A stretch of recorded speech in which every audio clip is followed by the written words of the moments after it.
Before independence టైంలోనే మహాత్మా గాంధీజీ చెప్పారు. ఏమని చెప్పారు? ఉమెన్ అర్ధరాత్రి ఎనీ టైం స్వేచ్ఛగా భద్రతగా తిరిగిన రోజే నిజమైన స్వాతంత్రం వచ్చిన రోజు అని. కానీ నిజానికి ఇప్పటికీ 78 years after independence it is not awkward. ఆ సిచ్యువేషన్ ఇప్పటికీ లేదు. రీసెంట్గా you might watch in televisions or any social media, ఎవరైతే ముమిత అనే ఒక డాక్టర్ ఆల్రెడీ MBBS చదివేశారు, ఇప్పుడు పోస్ట్ గ్రాడ్యుయేషన్ చేస్తున్నారు.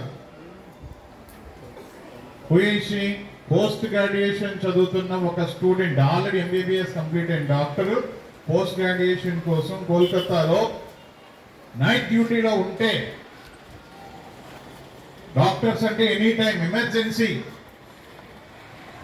ప్రాణాలు కాపాడేవాళ్ళు, అట్లాంటి డాక్టర్ పోస్ట్ గ్రాడ్యుయేషన్ చదువుకుంటున్నా ఒక డాక్టర్ 30 years ఉమెన్ చాలా దారుణంగా అత్యాచారం చేసి చంపేశారు.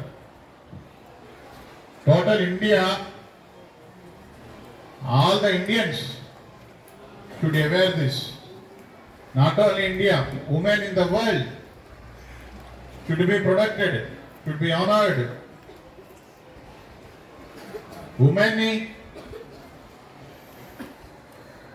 respect ఇవ్వాలి, ఉమెన్ ని గౌరవంగా చూడాలి, లేదా ఉమెన్ ని భద్రతగా ఉంచాలి అనే బాధ్యత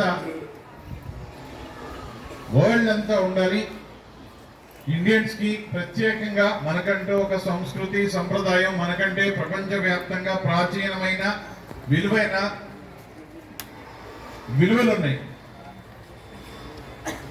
మనం ఇలా ఉండాలి, మనకి కస్టమ్స్ ఇవి. ఆడపిల్లలకి ఆడవాళ్ళకి ప్రత్యేక స్థానం అనేది మన దేశంలో మొదటి నుంచి ఉంది. ఆడవాళ్ళని గౌరవించాల్సిన అవసరం ఉంది. బస్సెస్ లో కూడా ప్రత్యేకంగా స్త్రీలకు సీట్లు ఇస్తారు.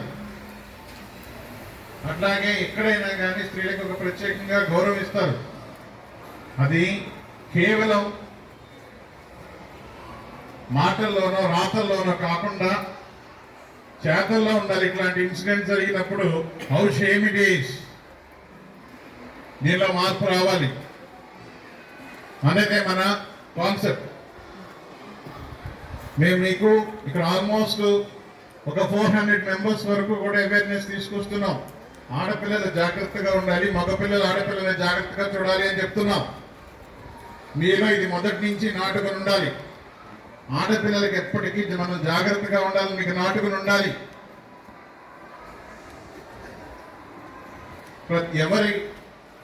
ఎవరికి వారికి మైండ్లో ఈ కాన్సెప్ట్ అనేది స్ట్రాంగ్గా ఉండాలి.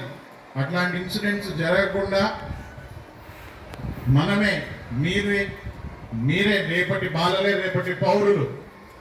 మీ నుంచే స్టార్ట్ అవ్వాలి. ఇక్కడ మేము 400 members ఇది కల్టివేట్ చేస్తున్నాం. మీ 400 ఇంకో 400 members, 400 ఇంకో 800 members కి, మీ 800 members ఇంకో 600 members కి, ఇది మొత్తం దేశవ్యాప్తంగా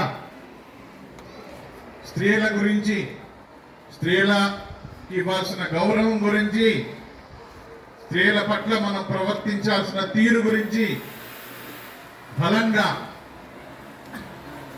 ప్రతి ఒక్కరి మైండ్లోనూ ఉండాలి. పిచ్చి పిచ్చి రాతలు, పిచ్చి పిచ్చి చేతలు, పిచ్చి పిచ్చి పనులు ఆడవాళ్ళ విషయంలో చేయకూడదు. గర్ల్స్ అయినా పెద్దాళ్ళైనా, అలాగే బాయ్స్ అయినా పెద్దాళ్ళైనా మగాళ్ళైనా ఎవరైనా ఒకటే. సిద్ధాంతమే. అప్పుడే పుట్టిన ఒక పసికంద ఆడపిల్ల దగ్గర నుంచి కూడా 90 years old ఉమెన్ అయినా కానీ ఎవరి దగ్గరైనా ఒకే సిద్ధాంతం. అలాగే చిన్నపిల్లాడి దగ్గర నుంచి పెద్ద ముసలాడి దగ్గర కూడా ఒకటే సిద్ధాంతం. ఆడపిల్లల విషయంలో జాగ్రత్తగా ఉండాలి. మనం వాళ్ళని చాలా విలువగా చూడాలి. బాయ్స్ ఒక ఆడపిల్ల చూడగానే ఒక విలువైన ఒక విలువైన ఆలోచన రావాలి. పిచ్చి ఆలోచన అసలు రాకూడదు. వస్తే తప్పు చేస్తున్నామని అర్థం.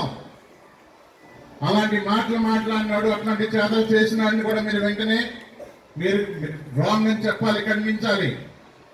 అట్లాంటి ఎదవ ఆలోచనలు ఎవరన్నా చేసినా, ఏదో మాట్లాడినా మీరు వాడిని ఖండించకపోతే మీరే తప్పు చేస్తున్నారని అర్థం. తప్పు చేసేవాడి కన్నా ఖండించకపోతే మీదే పెద్ద తప్పు. అదే ఆడపిల్ల ఉన్న ప్లేస్ లో మీ అక్కో, చెల్లో, అమ్మో, అత్తో, పిన్నో ఎవరో ఒకరు ఉంటారు. వాళ్ళు ఇబ్బంది పడతారు. ఈరోజు ఇందులో ఎవరైనా ఒకళ్ళు మీకు తెలిసి మీ కళ్ళెదురున్న ఒకళ్ళు వేరే వాళ్ళని ఇబ్బంది పెడితే రేపు వేరే వాళ్ళు మీ వాళ్ళని ఇబ్బంది పెడతారు. అసలు ఇబ్బంది అనేదే ఉండకూడదు. That is the concept. అది మీ మనసుల్లో బలంగా ఉండాలి. ఒక చిన్న పాప దగ్గర నుంచి పెద్దవాళ్ళ దగ్గర ఎవరిని చూసినా చిన్న పాప అంటే జాగ్రత్తగా చూడాలి, పెద్దవాళ్ళంటే గౌరవించి పక్కగా తప్పుకోవాలి. Women should be respected. అక్కడ జరిగిన ఇన్సిడెంట్ కి మనం చేస్తున్న ఈ ర్యాలీ, అక్కడ తప్పు చేసిన వాళ్ళకి శిక్ష ఉండాలి, శిక్షించాలి. అదే ఇక్కడ ర్యాలీకి కాన్సెప్ట్ ఆఫ్ ద ర్యాలీ. ఎవరైతే తప్పు చేశారో, ఎవరైతే అమ్మాయి హత్య చేశారో వాళ్ళందరూ కూడా శిక్షించబడాలి. Court ఊరుకోకూడదు, government ఊరుకోకూడదు. మళ్ళీ అలాంటి తప్పు ఎక్కడ ఎప్పుడు ఎవడి చెయ్యాలన్నా వాళ్ళకి